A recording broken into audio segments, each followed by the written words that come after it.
Les relations franco-turques, comme je l'ai souligné tout à l'heure, connaissent une période de croissance forte.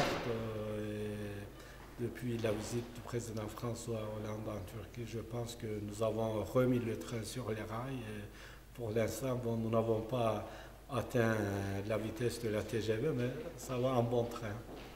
Et puis les relations vont bien. Et puis nous espérons que, comme également j'ai dit tout à l'heure, l'important c'est de pouvoir avoir une stabilité et une continuité dans les relations, c'est qu'il n'y a pas de hauts et de bas.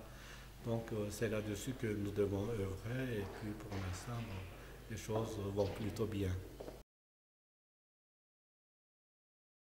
Quand le gouvernement actuel a gagné la première fois les élections en 2002, il y avait un programme de restructuration de l'économie turque après les crises que nous avions connues en 2001. Donc un programme qui a été mis en place avec le Fonds monétaire international et avec la Banque mondiale. Ce gouvernement a poursuivi d'une façon très décisive ce programme de restructuration de l'économie turque et les réformes, les privatisations. Et puis cela nous a permis de connaître une croissance très rapide et sur des bases très solides de l'économie turque, disons un nouveau départ de l'économie turque, et également des réformes politiques parce que le gouvernement attachait beaucoup d'importance à ses relations avec l'Union européenne. Donc pour pouvoir atteindre les critères de Maastricht dans le domaine économique et les critères de Copenhague dans le domaine économique et les critères de Copenhague dans le domaine politique, nous avons mis sur le chantier plein de réformes politiques et économiques. Et d'ailleurs, comme nous avons réussi à atteindre ces critères de Copenhague et de Maastricht, les négociations ont commencé fin 2005, le 17, précisément 17 décembre 2005, et l'Union européenne a décidé de faire débuter les négociations d'adhésion. Bon, aujourd'hui, dans ce domaine-là aussi, il y a des hauts débats à cause du blocage de certains chapitres, l'ouverture de certains chapitres par certains pays, pour ne pas citer les Chypriotes grecs et la France. Bon, aujourd'hui, avec la visite en Turquie du président François Hollande, le blocage français a été... La France a dit publiquement qu'elle ne fera plus obstacle aux négociations d'adhésion, ce qui veut dire qu'elle levait son blocage sur les 5 chapitres qui avaient été bloqués du temps du président Sarkozy.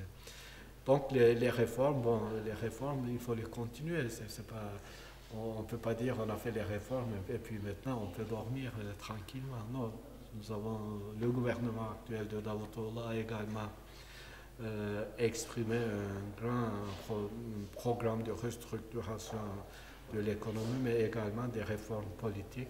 Donc la Turquie continue sur la bonne voie de ces réformes économiques et politiques.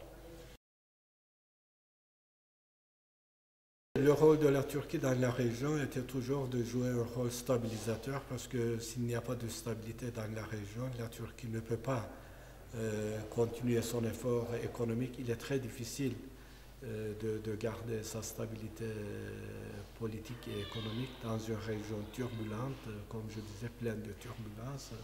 Bon, nous avons réussi jusqu'aujourd'hui d'avoir une stabilité politique et économique pendant toutes ces années de guerre autour de nous. Mais disons que s'il y avait une stabilité politique dans la région, la Turquie pouvait jouir d'une situation beaucoup plus confortable, aussi bien du point de vue politique qu'économique. Donc, tous nos efforts vont dans le sens de la stabilisation de la région pour qu'on puisse connaître la paix, pour qu'on puisse avoir des gouvernements stables dans la région et démocratiques de préférence. C'est-à-dire, nous ne voulons pas donner la priorité à la stabilité ou à la sécurité au détriment des libertés publiques. Nous disons que les deux doivent aller de pair, sinon il n'y aura pas une vraie, nous ne pouvons pas parler d'une vraie stabilité dans la région.